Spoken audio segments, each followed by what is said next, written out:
श्रोता प्रेमियों, मैं राम सागर शास्त्री आप लोगों के समक्ष रखने जा रहा हूं कालिया नाम के पूर्व जन्म की कथा। देखिए, कालिया नाम ने पूर्व जन्म में ऐसा कौन सा पुण्य किया था जिससे उसे भगवान की चरण रज मस्तक पर धारण करने का सौभाग्य प्राप्त हुआ। गर्ग संहिता के वृंदावन खंड के 13वें अध्याय में एक कथा आई है कि एक बार स्वयं भूप मनवंतर में भृगुवंशी मुनि वेदशिरा विंध्याचल पर्वत पर आश्रम बनाकर तपस्या कर रहे थे। देखिए, संसार में तपस्या से बड़ी कोई चीज नहीं है। गोस्वामी तुलसीदास जी ने मानस में लिख दिया कि तपोबल रचयि प्रपंच विधाता और तपोबल विष्णु सकल जगत्राता तपोबल शंभु करई संहारा और तपोबल शेष धरई मही भारा तपोबल विप्र सदा परिहारा और तपते अगमन कछु संसारा। तपस्या के बल से ब्रह्मा जी सृष्टि की रचना करते हैं, तपस्या के बल से विष्णु जी सृष्टि का पालन करते हैं, तपस्या के बल से ही शंकर जी सृष्टि का संहार करते हैं, तपस्या के बल से ही शेषनाग पृथ्वी का भार धारण करते हैं, तपस्या के बल से ही ब्राह्मण तैयार हैं। तपस्या से बड़ी संसार की कोई चीज नहीं है। अष्टवेद शिरा मुनि विंध्याचल पर्वत पर अपने आश्रम में तपस्या कर रहे थे। उसी समय अष्टशिरा मुनि तपस्या के लिए स्थान खोजते खोजते उसी पर्वत पर पहुंच गए। उन्होंने वहां वेदशिरा को तपस्या करते हुए देखा। उनकी ऐसी इच्छा हुई कि मैं भी इसी आश्रम में तपस्या करूं। उन्होंने वेदशिरा के थोड़ी दूरी पर अपना आसन लगाया और बैठ गए। आंखें बंद करना ही चाहते थे कि वेदशिरा को आहत महसूस हुई और उन्होंने आंखें खोलकर अष्टशिरा को देखा। क्रोध से लाल हो गए। उन्होंने कहा कि इतनी बड़ी पृथ्वी पर तुम्हें तपस्या करने के लिए यही जगह मिली, जाओ कहीं दूसरा स्थान तलाश करो, या मेरा आश्रम है, मैं अपने आश्रम में तपस्या नहीं करने दूंगा। कि भृगुवंशी वेद शिरा बोले मैं यहां नहीं रहने दूंगा, तप करने अन्य जगह जाओ, तप यहां नहीं करने दूंगा। अष्टशिरा ने कहा कि मुनिवर, यह पृथ्वी तो भगवान विष्णु की है, इस पर तुम्हारा अधिकार कैसे हो सकता है। कि अष्टशिरा कहने लगे मुनिवर करो विचार, यह पृथ्वी है विष्णु की, किसका क्या अधिकार। मैं मानता हूं कि यहां तुमने अपना आश्रम बनाया है, परंतु मुझे तपस्या करने से आपको क्या हर्ज है। संत का हृदय तो कोमल होना चाहिए और आप एक सर्प की तरह फुंकार मार रही हैं। इसलिए मैं तुम्हें साथ देता हूं कि तुम सर्प ही हो जाओगे। कि अष्टशिरा कहने लगे है तुमको अति दर्प, इसी दर्प के हेतु तुम हो जाओगे सर्प। और ऐसे वैसे सर्प नहीं, तुम पन्नग जात के नाग बनोगे और तुम्हारे 1000 शीश होंगे। विष्णु के वाहन गरुड़ से तुम्हें हमेशा भय बना रहेगा। वेदशिरा ने कहा कि तुमने अपना स्वार्थ सिद्ध करने के लिए कौए की जैसी बुद्धि का प्रयोग किया है, इसलिए मैं तुम्हें साथ देता हूं कि तुम कौवा हो जाओगे। अब तो साथ देने के बाद दोनों चिंता में डूब गए कि हे प्रभु, हम दोनों से बहुत बड़ा अपराध हो गया है। क्रोध में आकर एक दूसरे को साथ दे दिया, अब हमारा उद्धार कैसे होगा। आज दोनों मिलकर भगवान की प्रार्थना करने लगे कि सशंख चक्रम सकरीट कुंडलम सपीत वस्त्रम सरसीरुहेक्षणम सहार वक्षास्थल कौस्तुभश्रियम नमामि विष्णुं शिरसा चतुर्भुजम। आज भगवान विष्णु की प्रार्थना पर प्रकट हो गए। दोनों ने अनुरोध किया कि साप अनुग्रह करो कृपाला, हे प्रभु हम लोगों के साप को मिथ्या करो। भगवान ने कहा तुम दोनों मेरे भक्त हो, मैं अपनी बात को तो झूठा कर सकता हूं, परंतु भक्तों की बात को कभी झूठा नहीं कर सकता, क्योंकि मेरे भक्त मुझसे भी बड़े हैं। इसलिए तुम्हारे साथ तो अब मिथ्या नहीं हो सकते, परंतु मैं इन सापों के प्रभावों को कम किए देता हूं। भगवान ने वेद शिरा से कहा कि तुम कालिया नाम बनोगे, तुम्हारे 1000 फन होंगे, कि तुम्हारे शीश हजारा और नाम कालिया पड़े तुम्हारा। और रमणक द्वीप में निवास करोगे। जब गरुड़ के भय से तुम यमुना के कुंड में आकर छुप जाओगे, उस समय मैं कृष्ण बनकर तुम्हारे सिरों पर अपनी शरण चिन्ह अंकित कर दूंगा, जिससे तुम गरुड़ के भय से मुक्त हो जाओगे। अब भगवान ने अश्वशिरा से कहा कि तुम कौवा बन जाने पर भी परम ज्ञानी और त्रिकालज्ञ रहोगे। तुम्हारे हृदय में राम की भक्ति भरी होगी। तुम गरुड़ जी को राम की कथा सुनाओगे। तुम्हारा नाम कागभूषुंडी होगा कि राम भक्त सुचि ज्ञान यदारा और कागभूषुंडी का ये संसारा।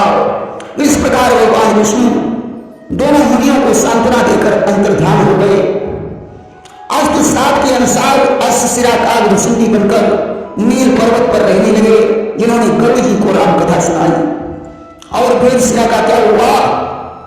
देखिए, 400 मनवंतर के प्रारंभ में प्रजापति दक्ष के 60 पुत्रियां हुई, जिनमें उन्होंने 13 पुत्रियों का विवाह कश्यप ऋषि के साथ कर दिया, जिनमें से एक पत्नी का नाम कद्रु था, जिसका शर्तिया वैर बिनता के साथ था।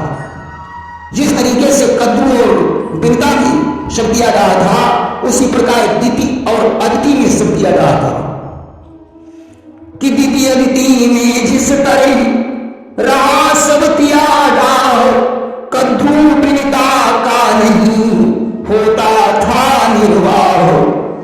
दीति से दैत्य और अदिति से देवताओं का जन्म हुआ, जो आपस में लड़ते झगड़ते रहते थे।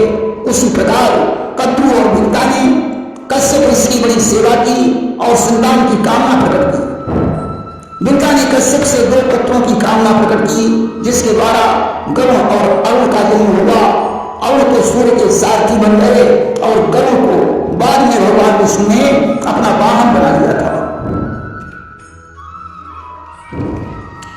कद्रु ने करोड़ों पुत्रों की याचना की और उसके द्वारा करोड़ों प्रकार के नामों की उत्पत्ति हुई कि बिनता ने विचारे अरुण गरुड़ केवल इसके 2 लाल हुए, लेकिन कद्रु की इच्छा से उत्पन्न करोड़ों नाम हुए, जिसमें शेष नाम सबसे बड़े थे, जिनके 1000 फन थे। दूसरे पुत्र का नाम वासुकी था, जिन्हें दूसरा शेष नाम माना जाता है। और अश्वशिरा के श्राप के अनुसार वेदशिरा ने कालिया नाग बनकर जन्म लिया, जिसके 1000 फन थे। इसी प्रकार तक्षक, कर्कोटक, धनंजय, शंख, पद्म, महापद्म आदि नागों का जन्म हुआ। एक दिन भगवान ने शेष नाग से कहा कि तुम पृथ्वी का भार धारण करने में समर्थ हो, इसलिए पृथ्वी को अपने मस्तक पर धारण करो। कि विष्णु ने कहा तुम हो समर्थ, भूमंडल को सर पर धर लो, आधार भूमि का बन जाओ, उपकार शेष इतना कर लो। शेष नाग ने कहा प्रभु, पृथ्वी को कितने दिन धारण करना पड़ेगा, कोई समय निश्चित कर दो। भगवान ने कहा कि तुम अपने सहस्त्र मुखों से गुणों के आधार पर निर्मित हमारे नामों का, हमारे नवीन नामों का उच्चारण करते रहो। जब वे नाम समाप्त हो जाएंगे तब तुम्हारी गिनती समाप्त हो जाएगी। अब भगवान के नाम तो अनंत हैं, वे कभी समाप्त ही नहीं होते। शेषी ने भगवान से कहा प्रभु, भूमंडल का आधार मैं बनूंगा और मेरा आधार कौन बनेगा, क्योंकि मैं जल में कैसे स्थित रह पाऊंगा। भगवान विष्णु ने कहा मैं कच्छप रूप में तुम्हारा आधार बनूंगा। आज भगवान विष्णु को प्रणाम करके शेष जी पाताल से लाख योजन नीचे चले गए और उन्होंने अपने एक फन पर भूमंडल का भार धारण कर लिया कि भगवान विष्णु को कर प्रणाम, पाताल अनंत सिधाए हैं, भार भूमंडल का हरिनाम में मन लाए हैं। ब्रह्मा जी की प्रेरणा से उस अन्य नाम भी पाताल लोग चले गए, कालिया नाम तथा कुछ अन्य नाम शेष रह गए। ब्रह्मा जी ने कहा कि तुम लोग पृथ्वी पर स्थित रमणक द्वीप में निवास करो। इधर जब सिंधु मंथन हुआ तो मंदराचल की मधानी बनाई गई, बासुकी नाम की रस्सी बनी, देवताओं ने पूंछ पकड़ी, राक्षसों ने फन पकड़ा, दोनों मिलकर सिंधु का मंथन करने लगे। उसमें से जब उच्च सवा नाम का घोड़ा निकला जिसका रंग सफेद था और जिसके 7 सिर थे, उस समय कद्रू और बिंता ने बहस छिड़ गई। बिंता ने कहा कि घोड़े की पूंछ सफेद है, कद्रू ने कहा कि नहीं पूंछ काली है। बिंता बोली प्रत्यक्ष देख लिया जाए। कद्रू ने कहा कि अगर पूंछ काली निकली तो तुम्हें हमारी दासी बनना पड़ेगा और तुम्हारे पुत्र हमारे पुत्रों के दास बनेंगे। कि बिंता पूंछ सफेद उचारी और कद्रू काली पूंछ है कारी, और जो तुम मेरी हो बाजी हारी और बनी रे परी है चेरी हमारी। बिंता ने शर्त स्वीकार कर। कद्रू ने नामों से कहा कि जाओ और घोड़े की पूंछ में लिपट कर उसका रंग काला कर दो। इस बात पर कुछ नाम तैयार नहीं हुए। कद्रू ने उन्हें साथ दे दिया कि तुम किसी दिन स्वयं आग में जलकर भस्म हो जाओगे। कुछ नामों ने माता की आज्ञा का पालन किया। उन्होंने घोड़े की पूंछ में लिपट कर उसका रंग काला कर दिया। बिंता बाजी हार गई, वह कद्रू की दासी बन गई और उसके पुत्र गरुड़ और अरुण नामों के दास बन गए। गरुड़ को अपनी माता को दासी बना देखकर बहुत कष्ट हुआ। कद्रू ने कहा, गरुड़, अगर तुम अपनी माता को दासता से मुक्त करना चाहते हो तो समुद्र में से जो अमृत का कलश निकला है उसे ले आओ और मेरे पुत्रों को पिलाओ। कि कद्रू काली जो बंदी छुड़ावो मम पुत्र नहीं तो अमृत लावो। गरुड़ जी ने जाकर धन्वंतरि के हाथों से अमृत कलश छीन लिया और आकाश में उड़ चले। उनके अमृत कलश की बूंदें जहां जहां गिरी वहां वहां कुंभ का मेला लगने लगा। इधर भगवान विष्णु गरुड़ के पीछे दौड़े। गरुड़ के साथ उनका युद्ध हुआ। भगवान ने प्रसन्न होकर कहा, गरुड़, मैं तुम्हारी वीरता पर प्रसन्न हूं, तुम मुझसे कोई वरदान मांगो।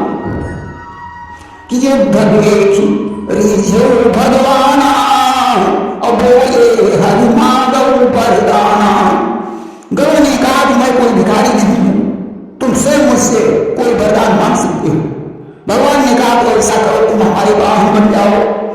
गरुड़ ने स्वीकार कर लिया और अमृत कलश लाकर उन्होंने नागों के सामने रख दिया। नाग स्नान करके चले गए। तब तक इंद्र वहां पहुंच गए। कि नाग नहान सरोवर धारे और ताही समय में इंद्र कहाए। उन्होंने नागों की चालाकी बताई और कहा, तुम्हारी माता हारी नहीं बल्कि हराया गया है। नाग इस अमृत के योग्य नहीं है, इसलिए कलश वापस कर दो। गरुड़ ने इंद्र को अमृत कलश दे दिया और अपनी माता को सारी कहानी बताई। उधर नागों ने अमृत कलश नहीं देखा तो वे गरुड़ पर क्रोधित हुए। यहीं पर गरुड़ जी और नागों के बीच दुश्मनी हो गई। गरुड़ जी नागों को पकड़ पकड़ कर भक्षण करने लगे। अब तो कालिया नाग क्रोधित हो गया, उसने गरुड़ पर आक्रमण कर दिया परंतु लाचार हो गया। आज तो वह अपनी जान बचाकर वहां से भाग खड़ा हुआ। कि गरुड़ के संग पेश नहीं पाई और भगो कालिया जान बचाई। उसने विचार किया कि एक बार सौभर ऋषि यमुना के तट पर तपस्या कर रहे थे। उस समय गरुड़ ने वहां पहुंचकर एक मछली को पकड़कर खा लिया। या देखकर सौभर ऋषि ने गरुड़ को साथ दे दिया था कि यमुना कुंड जब ही और तुरंत ही गरुड़ भस्म हुई है। कि यदि गरुड़ यमुन कुंड के पास आएंगे तो तुरंत जलकर भस्म हो जाएंगे। आज तो मेरे लिए यमुन कुंड ही सुरक्षित स्थान है। आज वह भागकर यमुना के कुंड में छुप गया। गरुड़ जी श्राप के कारण वहां नहीं गए। देखिए, कद्रू ने ही वसुदेव की पत्नी रोहिणी के रूप में जन्म लिया था, जिनके पुत्र बलराम जी थे, जो शेष नाम के अवतार थे। कि कद्रू बनी रोहिणी बामा, अशेष अंश जन्मे बलरामा। सुनैना और सुलोचना शेष नाम की ही पुत्रियां थी। ऐसा कहा जाता है कि लक्ष्मी जी ने एक दिन शेष नाम को भगवान विष्णु की कलाई में लपेट दिया। तीव्र दबाव पड़ने के कारण उनकी आंखों से दो आंसू निकल पड़े, जिससे दो पुत्रियों की उत्पत्ति हुई, सुनैना और सुलोचना। सुनैना का विवाह जनक से और सुलोचना का विवाह मेघनाद से हुआ था। वही ऐसा भी कहा जाता है कि माता पार्वती ने जब भगवान शंकर के गले में वासुकी नाम को लपेट दिया तो उनके अश्रु बिंदुओं से सुनैना और सुलोचना का जन्म हुआ था। कि अश्रु बिंदु ते भई दुई कन्या, नाम सुलोचना और सुनैना। जो भी हो, कालिया यमुन कुंड में रहने लगा। भगवान कृष्ण ने गरुड़ से आभो बनाने के लिए ग्वाल वालों के साथ कंदुक क्रीड़ा की। उन्होंने जानबूझ कर गेंद को उन्हा में गिरा दिया कि कंदुक क्रीड़ा करिए बुराई, अब यमुना कुंड महादेव गिराई। और कदम्ब के वृक्ष पर चढ़कर काली देह में कूद पड़े। कालिया का अभिमान नष्ट कर उसके फन पर बंसी बजाकर नृत्य किया और उसे रमण द्वीप से पुनः पहुंचा दिया। अब प्रश्न उठता है कि कालिया नाम के जहर से यमुना का जल विषैला हो गया था, आसपास की वनस्पति सूख गई थी, या कदम्ब का वृक्ष कैसे हरा भरा बना रहा। मेरे गरुड़ जी जब अमृत लेकर उड़े तो एक बूंद इस वृक्ष पर टपक पड़ी थी, जिससे ये पुनः हरा भरा हो गया। कि अमृत बिंदु वृक्ष पर गिरे तुरंत हरे भरे हुई गए। प्रेम से बोले वृंदावन बिहारी लाल